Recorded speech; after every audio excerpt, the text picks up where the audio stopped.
Olá, meus queridos amigos, mais uma vez, bom dia, boa tarde, boa noite, né? Dependendo da hora que você for ouvir essa nossa pílula de hoje. Que a bondade divina possa mais uma vez continuar te iluminando, inspirando e abençoando em cada passo da caminhada. Bem, a nossa pílula de hoje é um pouco especial, se é que eu assim posso dizer.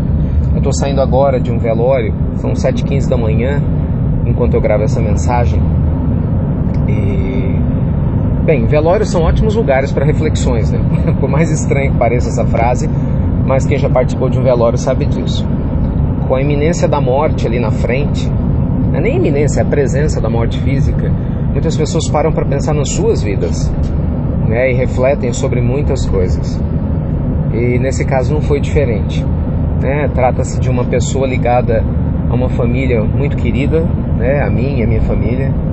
E infelizmente, assim, a história, né, não é muito alegre, né? Não seria certamente o desencarne que essa senhora merecia.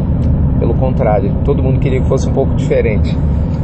Trata-se de uma senhora, né, digna de todo o nosso carinho, todo o nosso respeito, mas que infelizmente sucumbiu à bebida, né, com 4 filhos, e não conseguiu, né, lidar com as dificuldades interiores que ela enfrentava, buscando só a Deus. Então acabou se entregando muito ao vício do álcool durante anos e teve muitas oportunidades, né, de mudar de vida, e o apoio assim integral da família, que ofereceu literalmente tudo: casa, uma proposta espiritual, apoio em todos os níveis, né? E é uma família assim, a gente percebe, você vê o que é a grandeza espiritual. Financeiramente eles são muito pobres, mas de uma envergadura moral, meu Deus, que me deixa estupefato, porque mostra para nós que não é religião, eles são evangélicos, que determina ninguém, né? Não é a pessoa ser espírita que faz ela melhor, católico, muçulmano, evangélico, budista, seja lá o que for, né? E a gente sabe que o que nos faz seres humanos melhores, mais iluminados, é a nossa conduta, né? Abrir mão de julgamento, aprender a enxergar Deus em todos os lugares, né? Aprender a trazer a gratidão, né, no nosso coração, nos momentos bons, nos momentos difíceis. E foi isso que eu vi hoje. A família que deu todo o apoio a essa senhora, todo o apoio, todos os níveis. Em especial a irmã dela, né, que é a minha, digamos assim, a minha conhecida, o meu vínculo com ela, uma outra senhora, e o filho dela, que ficou com ela durante muitos dias no hospital, né, nos momentos finais. E ambos assim, estampando no rosto a tristeza, né, pelo desencarne do ser amado, mas ao mesmo tempo com uma energia elevada de compreensão, de confiança na bondade de Deus, e sem nenhuma queixa nos lábios, né? Pelo contrário, procurando ver o lado positivo de tudo que ela havia feito. Enquanto, como sempre acontece, né, outras pessoas sempre refletindo sobre o que ela deveria ter feito e não fez. Mas por que eu estou contando isso para vocês? Escolhi, né, essa situação para compartilhar. Porque, meus amigos, a gente sabe que o desencarne pode chegar a qualquer momento. É ou não é? Não estou falando nada novo. Mas o óbvio nem sempre é óbvio, principalmente quando a gente vive num piloto automático. E é o que às vezes acontece com muitos de nós, né? A gente às vezes faz muitos planos, e nem sempre vive a beleza do momento presente, né? O instante de cada dia. Às vezes a pessoa fica se planejando durante um tempo enorme para fazer uma viagem e esquece que a gente pode viajar todos os dias, né, para o interior da gente mesmo, pode viajar numa conversa gostosa com um familiar, com um amigo, né, que a gente pode fazer uma viagem linda, né, no amor divino, na visita a alguém que está precisando de ajuda, indo ao hospital, visitando um orfanato, fazendo um evangelho no lar. Às vezes a gente faz um planejamento enorme, né, de poupar dinheiro para reformar a casa, para comprar um carro novo, né, novas roupas. E a gente se esquece que nesse tempo todo, enquanto se planeja, a gente também pode reformar a nossa casa íntima, né? Mudando a nossa forma de ver a vida, aprendendo a ter um pouquinho mais de otimismo, de gratidão, né? Gratidão a Deus por tudo, pelo que acontece, né? Numa fala do Dr. Bezerra de Menezes, aprender a orar também pelo que não nos acontece, e às vezes a gente esquece de agradecer por tudo que não nos acontece. Então, por mais que as metas, eu falei muito delas nas primeiras pílulas, sejam fundamentais e realmente o são, que a gente tem que dar uma direção para a nossa vida com consciência, nunca é demais lembrar que não existe meta maior do que a gente aprender a viver Deus em cada momento.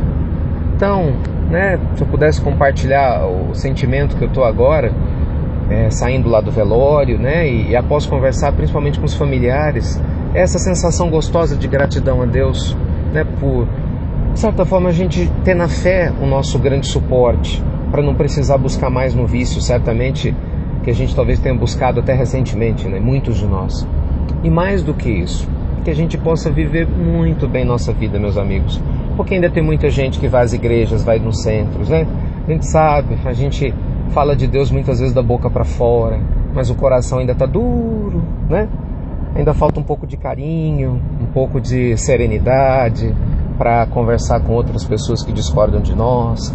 Às vezes falta um pouco de alegria na nossa vida. A gente fala com os lábios, tem fé em Deus, reza, sabe todas as orações, mas o coração está triste, como se a tristeza nos aproximasse mais de Deus. E o que a gente sabe que o que realmente nos aproxima é a alegria. Independente do que nos aconteça, não há canal de comunicação mais direto com Deus do que esse reconhecimento da presença dele na nossa vida, momentos bons, momentos difíceis, mas sempre com a presença da alegria.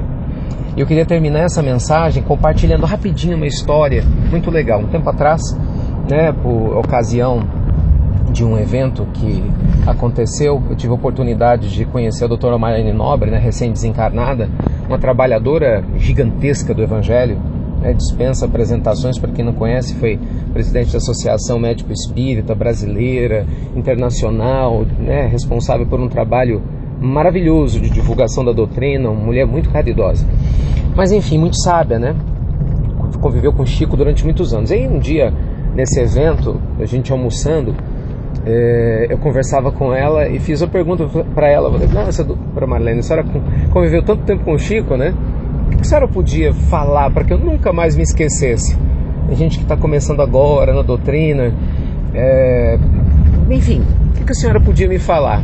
Nossa, eu me lembro que ela parou de comer, ela estava comendo, escolheu assim, meu Deus, deixa eu atender esse menino aqui, esse chato, Mentira, ela jamais pensaria isso. Eu estava sendo chato de interromper o almoço dela, mas tenho certeza que ela não pensou isso. O coração dela é muito bondoso. Mas ela olhou e falou assim, olha, Chico nunca se queixou. Nunca ouvi o Chico reclamar de nada.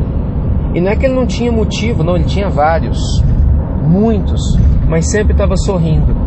Nos momentos de dores, quando ele era acusado, nos problemas maiores, ele podia chorar em silêncio, mas estava sempre sorrindo, porque ele falava que a bondade de Deus era maior e que tinha que ser lembrado. Então ela falava da humildade do Chico e da alegria, independente dos problemas enfrentados.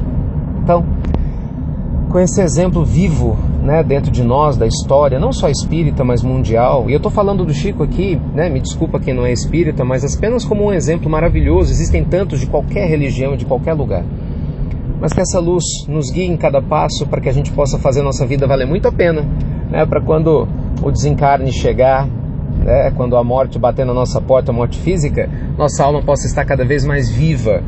Por quê? Porque a gente vai ter viajado da melhor maneira possível em cada momento, em cada instante. Aí nós vamos ter nada pra gente se arrepender, ou não é? Então, larga qualquer incômodo emocional pra lá, mágoa, tristeza, angústia, seja lá o que for, faz uma prece do fundo do seu coração, de verdade, sacode aí a poeira, se enche de gratidão, de alegria e vá viver. Vá viver da melhor maneira possível, porque a gente nunca sabe quando vai ser a verdadeira hora da gente voltar pra casa, tá bom? Façamos como o provérbio chinês diz, Quando você nasceu, enquanto você chorava, todos sorriam. Viva a sua vida de uma maneira alegre, intensa, maravilhosa, para que na hora da sua morte, ainda que todos chorem, pelo menos você, com a consciência em paz e tranquila, sorria. Um abraço, meus amigos, e até breve.